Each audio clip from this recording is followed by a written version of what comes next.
Salut, je suis Mohamed, le cofondateur de Gymkey, et aujourd'hui dans cette vidéo, je vais te montrer comment est-ce que toi tu vas pouvoir rédiger de bonnes descriptions Instagram.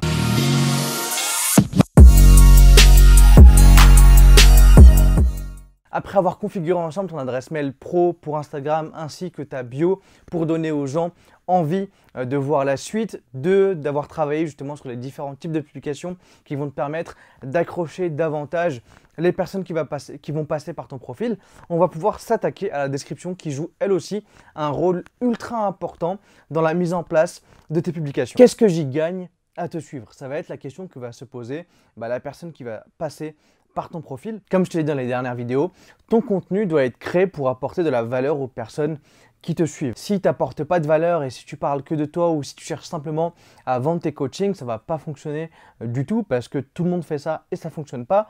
Je t'invite à regarder les différents comptes Instagram de coachs sportifs qui fonctionnent et tu peux remarquer que chacun d'eux apporte de la valeur aux clients sans rien demander en retour, et c'est les personnes eux-mêmes qui vont aller visiter le site web du coach pour en savoir un peu plus et éventuellement booker un coaching. Il ne faut pas oublier que ton compte Instagram, c'est un compte professionnel. Du coup, 80% du contenu que tu vas poster, ça va être du contenu lié au coaching sportif et au sport. Et 20%, ça va être du contenu qui est lié à ta vie perso, parce que c'est toujours important pour eux d'avoir un aperçu de la vie de leur coach et de pouvoir cerner sa personnalité, parce que ça compte énormément également dans le choix d'un coaching. En plus du post, de la publication que tu vas donner, c'est vraiment dans la description que tu vas pouvoir apporter énormément de valeur aux personnes qui te suivent. Si on prend l'exemple d'un post parmi la vidéo que je t'ai montré la dernière fois, et si d'ailleurs tu ne l'as toujours pas vu, je t'invite à aller la regarder, le lien est dans la description.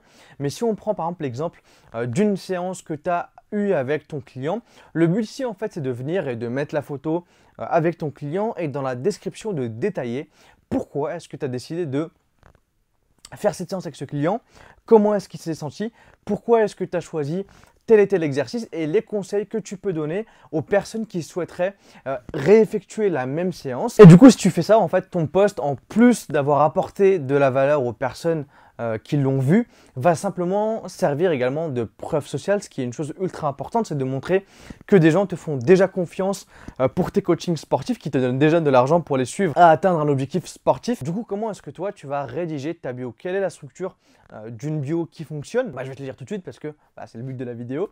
Mais en tout cas, ça va dépendre un peu, le contenu va dépendre du post que tu vas montrer. Ça va être différent de si c'est une photo avant-après, si c'est un infographe ou bien si c'est une vidéo avec ton client en séance. Du coup, quand tu vas écrire ta description, pense simplement déjà dès le début, chose basique, mais salut, bonjour, etc.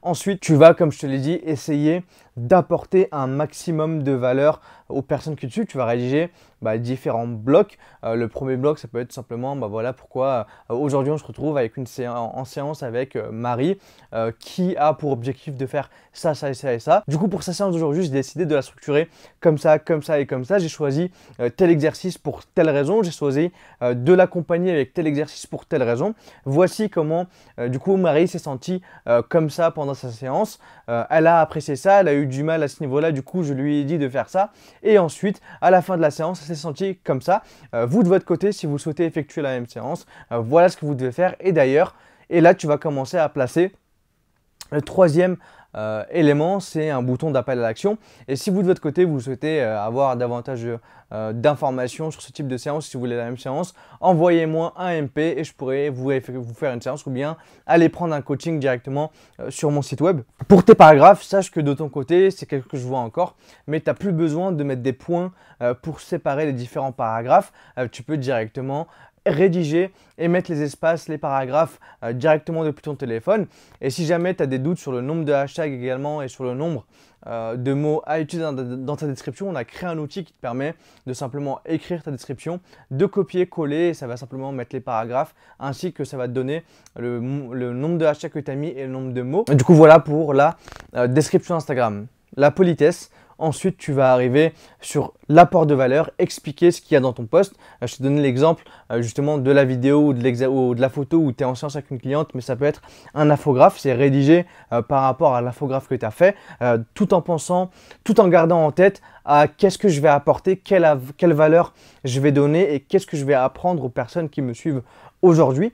Ensuite, tu vas placer un appel à l'action. Ça peut être un appel à l'action très simple, hein. Commentaire, liker, aller voir sur mon site web pour d'autres coachings, DM pour d'autres coachings, etc. Et ensuite, tu vas simplement fermer la publication avec encore une fois de la politesse, très belle soirée, très bonne journée, ce que tu veux. Du moment où de toute façon que tu respectes l'apport de valeur, généralement ton post il est déjà fait.